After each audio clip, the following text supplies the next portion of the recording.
नमस्कार, मैं हूं सत्येंद्र व्यंजन। जनचौक अपडेट में आपका स्वागत है। दुनिया में अभी भी कहने का मतलब यह है कि डोनाल्ड ट्रंप के सत्ता संभालने के लगभग 50 दिन बाद भी दुनिया भर की सुर्खियों में वो छाए हुए हैं। अपने अलग अंदाज में लिए गए उनके फैसले, अलग अंदाज में उन्होंने फैसले लिए, जिस एक तरफा ढंग से उन्होंने फैसले लिए और जैसे उन्होंने दूसरे देशों या उनके नेताओं के साथ व्यवहार किया, उसने उनको लगातार सुर्खियों में बनाए रखा है। लेकिन अब सुर्खियों का टोन बदल गया है। पहले जिस उथल पुथल के साथ उन्होंने शुरुआत की और ऐसा लगा कि वो अमेरिका में अपने देश की पूरी व्यवस्था को पलट देंगे, बदल देंगे और साथ साथ विश्व व्यवस्था को भी इस ढंग से बदल देंगे कि चीज़ें जो हैं अमेरिका के हाथ से निकल रही थी, वहाँ अमेरिका का एक बार फिर से वर्चस्व कायम हो जाएगा।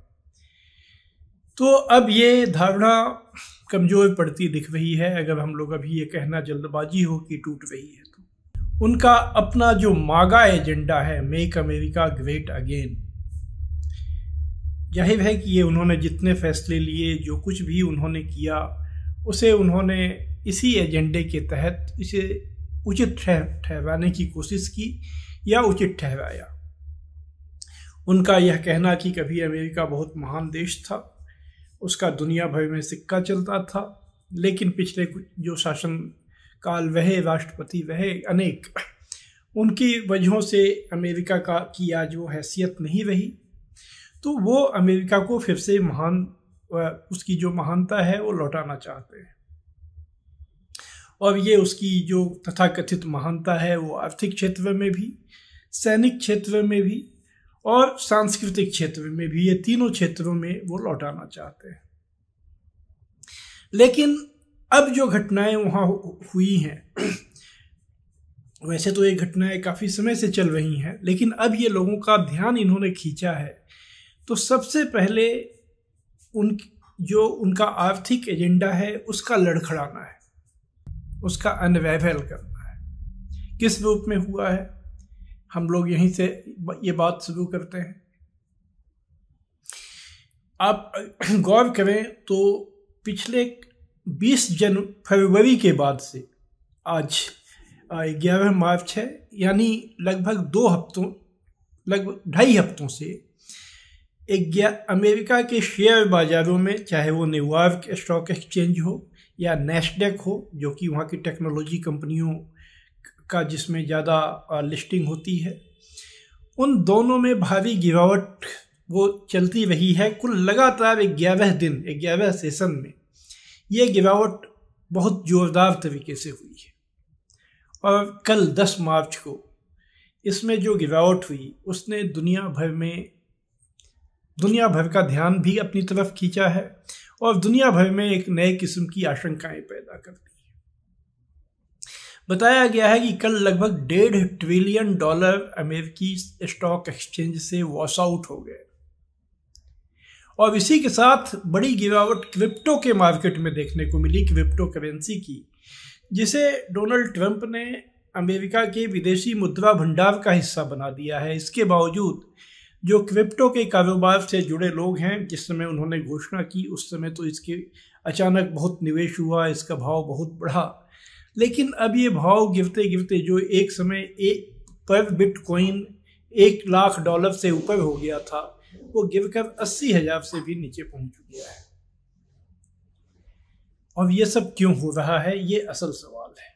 जाहिर है कि जो उन्होंने ट्रेड वॉर शुरू किया, अलग अलग देशों पर जो टैरिफ लगाने शुरू किए हैं, उसका असर अमेरिका की अर्थव्यवस्था पर महसूस किया जाने लगा है।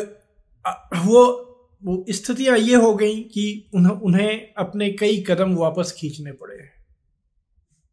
जैसे उन्होंने कनाडा और मेक्सिको के ऊपर 25% टैरिफ लगाने का 2 बार ऐलान किया, 2 बार लागू किया और दोनों बार उन्हें वापस लेना पड़ा।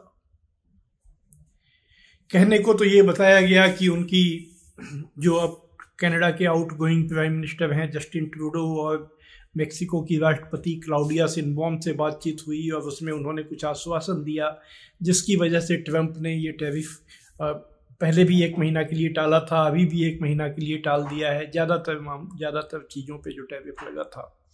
लेकिन उसकी असल कहानी खुद अमेरिकी मीडिया में छपी है कि जब इस बार उन्होंने 4 मार्च को टैरिफ लगाए फिर से, तो अमेरिका की जो बड़ी कंपनियां हैं उनके लिए एक बड़ी मुसीबत खड़ी हुई, क्योंकि ये तीनों देशों की जो अर्थव्यवस्थाएं हैं उनका जो प्रोडक्शन चेन है, प्रोडक्शन श्रृंखला है, उत्पादन श्रृंखला है और सप्लाई श्रृंखला है, वो इतने ज़्यादा निकटता से जुड़े हुए हैं कि वहाँ पर कोई एक वस्तु बनने में एक दूसरी वस्तु उसका जो कंपोनेंट है वो कनाडा या मेक्सिको से आता है, फिर वो वस्तु कई बार ऐसा भी होता है कि दोबारा उस दूसरे देश में जाता है और फिर वहाँ पर उसमें वैल्यू एडिशन होने के बाद वो फिर वापस आता है।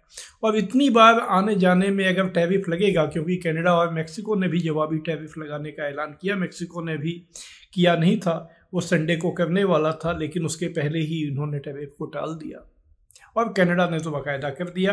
कनाडा ने वापस भी नहीं लिया है। कनाडा ने तो ये कहा है कि जब तक इस मामले का अस्थायी हल नहीं निकलेगा उसने जो कदम उठाए हैं वो जारी रहेगा, वो वापस नहीं होगा। तो नतीजा ये हुआ कि फोर्ड जैसी बड़ी कंपनी और इस तरह की जो बड़ी कंपनियां हैं वहाँ की, उसके अधिकारी डोनाल्ड ट्रंप से मिले और डोनाल्ड ट्रंप को उन्होंने अपनी समस्याएं बताई, जिस वजह से उन्होंने इन टैरिफ को वापस लिया। कहने का मतलब क्या कि टैरिफ का उनका एजेंडा जो है, जिस तड़क भड़क के साथ उन्होंने लॉन्च किया था वो आगे बढ़ता हुआ दिख नहीं रहा है। चीन पर उन्होंने जरूर शुल्क लगाए हैं, लेकिन चीन ने जवाबी शुल्क लगा दिए। चीन ने उसी हिसाब से खासकर जो वहाँ के कृषि उत्पाद हैं और जिसमें डोनाल्ड ट्रंप के राजनीतिक हित जुड़े हुए हैं उसके निर्यात को बढ़ाने में, वहाँ से जो कृषि उत्पाद चीन आते थे उसके ऊपर 15% टैरिफ लगा दिया है।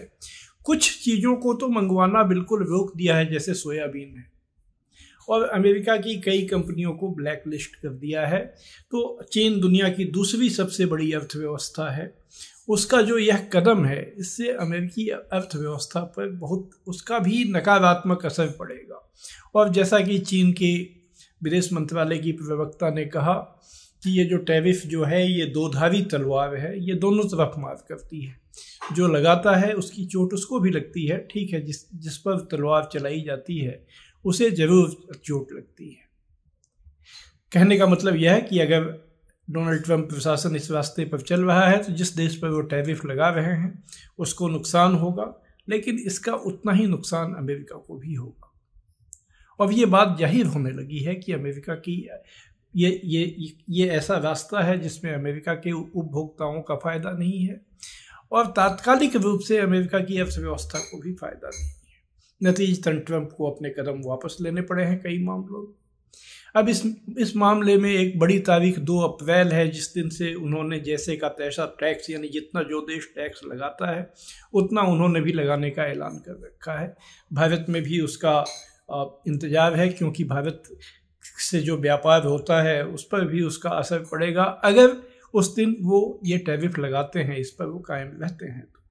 लेकिन इनके इस कदम पर भी जवाबी कदम अनेक देश उठाएंगे। यूरोपियन यूनियन इसकी तैयारी कर रहा है, यूरोप के देश इसके लिए तैयार हो रहे हैं, और ये सब वो देश हैं जिनके साथ अमेरिका का बाजार बहुत ही निकटता से जुड़ा रहा है। तो एक पहलू तो ये है कि ये जो टैरिफ का जो पूरा मामला हुआ इसने अमेरिकी अर्थव्यवस्था पर एक असर डाला। उसका नतीजा हुआ कि अमेरिका में जो मंदी आने की आशंकाएं हैं वो और गहरा गई।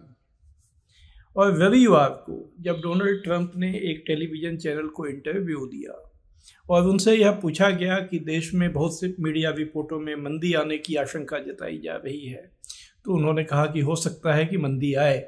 उन्होंने इससे इनकार नहीं किया।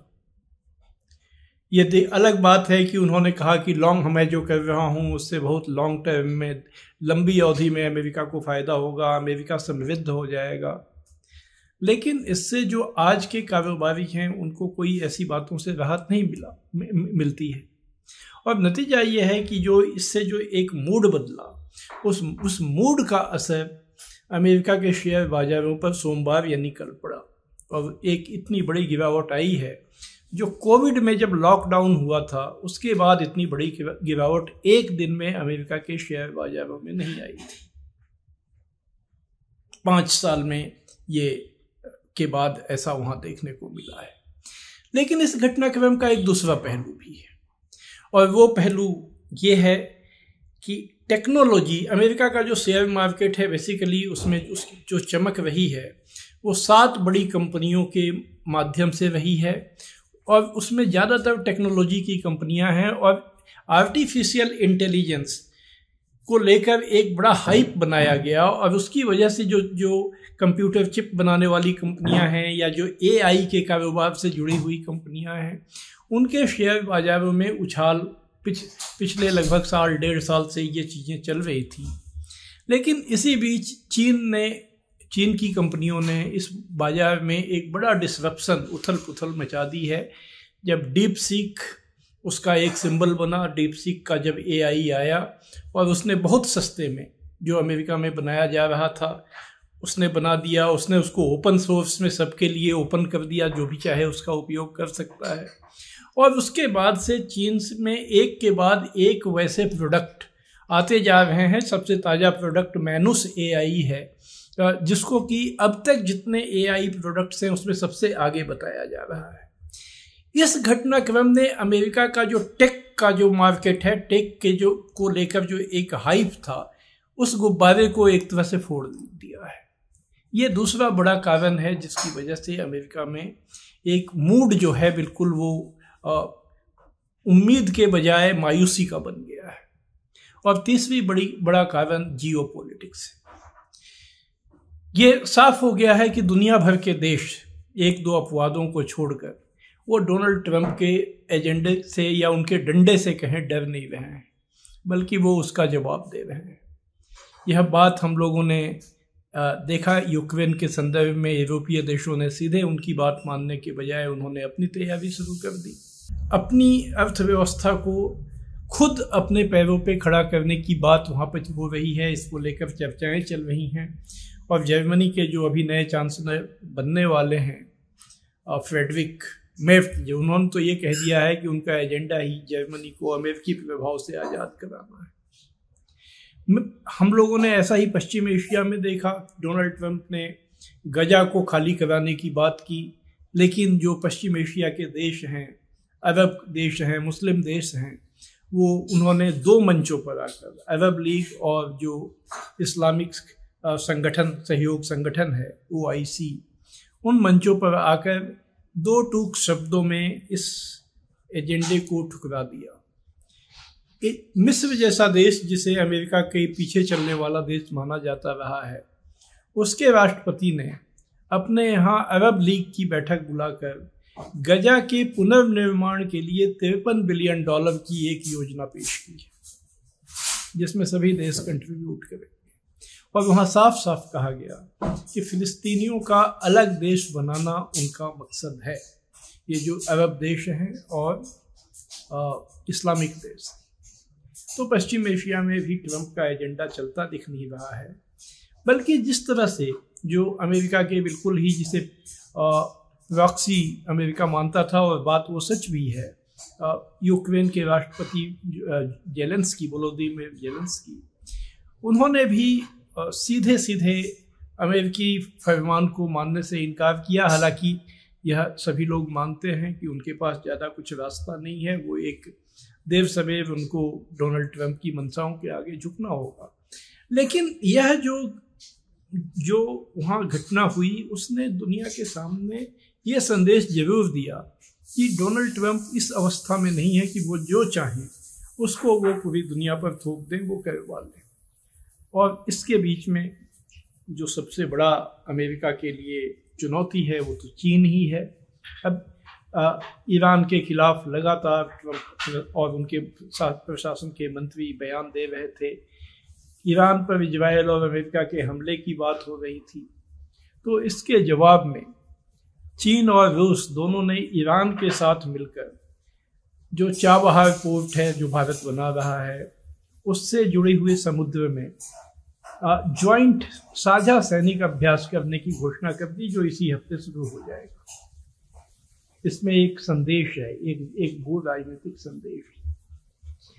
तो ये सारे घटनाक्रमों को अगर हम लोग जोड़ कर देखें, जो आर्थिक घटनाक्रम है, जो अमेरिका में खुद वहाँ की मंदी आने की जिसमें आशंका है, शेयर मार्केट में गिरावट है, ट्रंप ने ये जरूर कहा है कि उनके एजेंडे से अमेरिका में लोगों के पास इतना पैसा आ जाएगा कि उन्हें अभी से ये सोचना शुरू कर देना चाहिए कि वो कैसे खर्च करेंगे।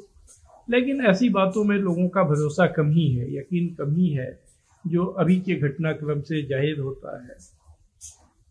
जिस तरह से वहाँ पर गिरावट का माहौल देखने को आ रहा है, टेक्नोलॉजी में जो चीन से अमेरिकी कंपनियों को चुनौती आ रही है, और भू राजनीति में जो दुनिया के अलग अलग हिस्सों में अमेरिकी वर्चस्व को सीधे स्वीकार करने से जो देशों का एक इनकार है और उसके खिलाफ लामबंदी है, जिसमें कि अमेरिका के सहयोगी देश शामिल हैं।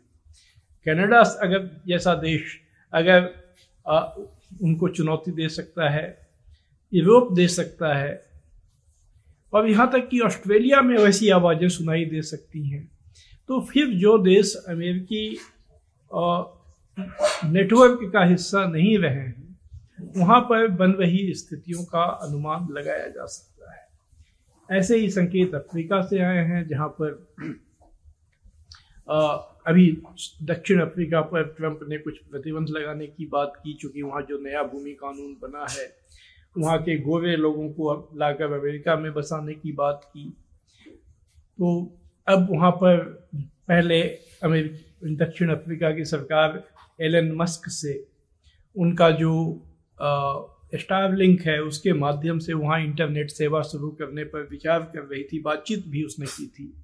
लेकिन अब आज खबर आई है कि ये काम वो एक चीन की कंपनी को सौंप रही है।